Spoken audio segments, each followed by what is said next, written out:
So let us do 10.2 ka 11th question. Let us understand the question first, which says prove that the parallelogram circumscribing a circle is a rhombus.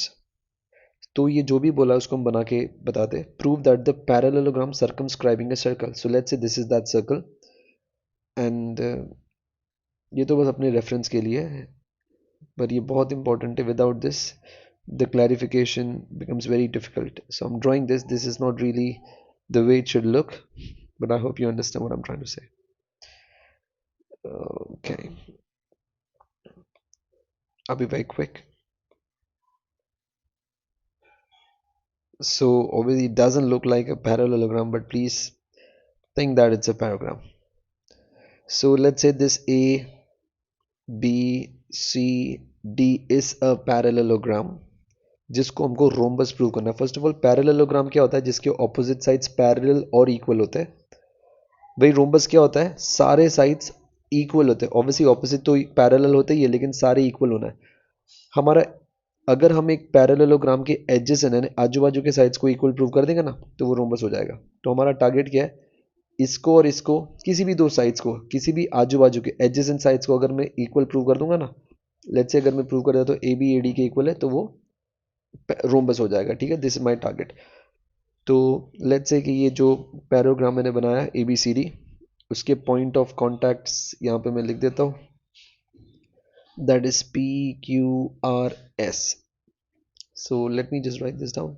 Late A B, B C, C D, D A be the sides of parallelogram circumscribing a circle with center O, and PQRS be the points of contact respectively. ठीक है, तो ये जो भी मैंने लिखा ना, draw किया, उसको बस मैंने लिख दिया है. हमको प्रूव क्या करना है? ठीक है, ऑब्वियसली ये जो स्टेटमेंट है parallelogram circumscribing the circle is a rhombus, ये तो हमको प्रूव करना है. ए बी सी डी जो कि एक पैरेललोग्राम है, वो उसको हमको रोम्बस प्रूव करना है. तो जो भी प्रूव करना है लिख दिया. तो ये कब होगा? ये तब होगा जब ए बी बी सी के इक्वल है, बी सी सी डी के इक्वल है, और सी डी डी ए के इक्वल है. यानी सारे साइड्स अगर आपस में जो है सारे साइड्स इक्वल हो जाएंगे तो ये हमारा हो जाएगा. ठीक है, सो यहाँ से हमारा एक्चुअल में वर्किंग स्टार्ट होता है. सी ये कैसे होगा? ओके, ये tangents drawn from a common external point are equal to each other, ये हमको बताइए. तो मैं लेट्स से करता हूँ कि this is equal to this, फिर this will be equal to this, this equal to this, this equal to this, फिर लास्ट में सबको मैं प्लस कर दूंगा एंड हो जाएगा. ठीक है, लेट्स स्टार्ट. तो हम starting from A S equal to A P. Okay, तो I just write this A P A S के इक्वल है. ठीक है, तो मैंने इसको ये वाले साइड को ये वाले साइड के इक्वल प्रूव कर दिया. ए पी ए एस के इक्वल है.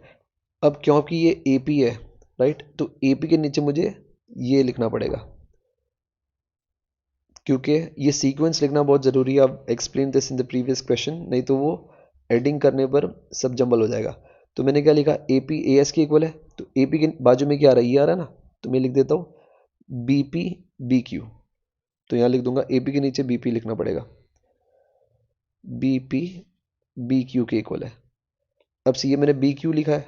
ओके, बी क्यू यहाँ पे मेरी गाड़ी यहाँ से यहाँ, यहाँ से यहाँ. अब बी क्यू के बाजू में क्या है? ये सी क्यू सी आर. तो बी क्यू के बाजू में मुझे सी क्यू लिखना पड़ेगा, मतलब नीचे सी क्यू. तो सी क्यू सी आर. अब मैं कहाँ पहुंचा? सी आर पे पहुंचा. सी आर, तो सी आर के बाजू में कौन है? ये डी आर है. तो सी आर के नीचे डी आर डी एस के इक्वल है. D D R D S के इक्वल है. अब मैं पहुंचा डी आर, बस ये सब तो मैंने लिख दिया.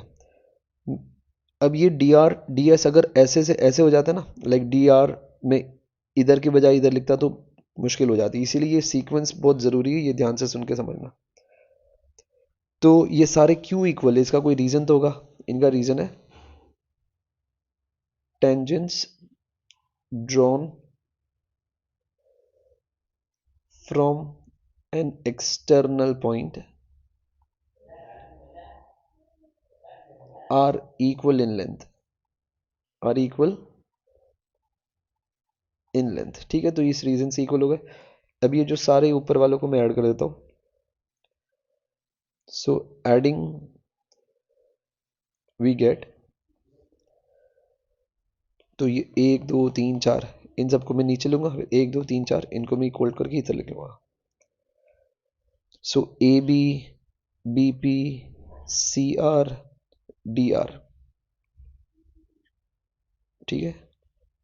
फिर हो गए वहां पे A S B Q C Q और डी एस। ओके, तो ये सारे यहां पर है और ये सारे यहां पर है। अब देखना एपी और बीपी, एपी और बीपी, एपी और बीपी क्या होता है, पूरा एबी होता है।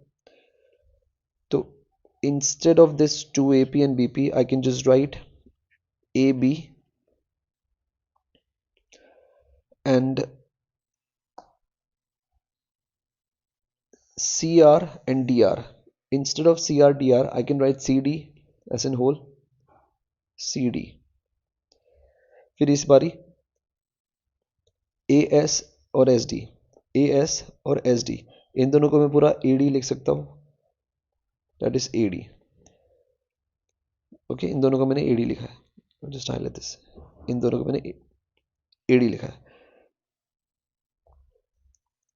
फिर बचा कौन, बी क्यू और सी क्यू, बी क्यू और सी क्यू, इसको मैं बी सी लिख सकता हूं, तो रिटन बी सी। ओके, अब देखो ये ए बी और सी डी, ए बी और सी डी ये क्या ऑपोजिट साइड्स है, ऑपोजिट साइड्स तो इक्वल होते हैं। तो क्योंकि वो इक्वल होते हैं इसलिए मैं लिख सकता हूं 2ab।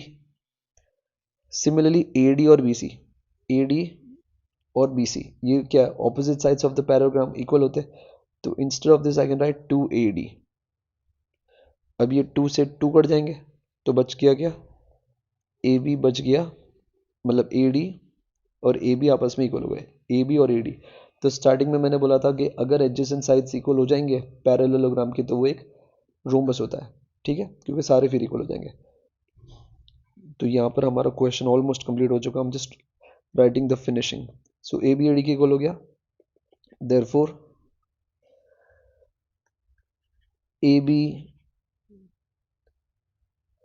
सी डी के इक्वल है, ए बी ए डी के इक्वल है, और जो ए डी है वो बी सी के इक्वल है, मतलब सारे इक्वल है। देयरफॉर जो भी स्टेटमेंट था, a parallelogram circumscribing a circle is a rhombus, hence proved। तो यहाँ पे क्वेश्चन हो गया कंप्लीट। Thank you.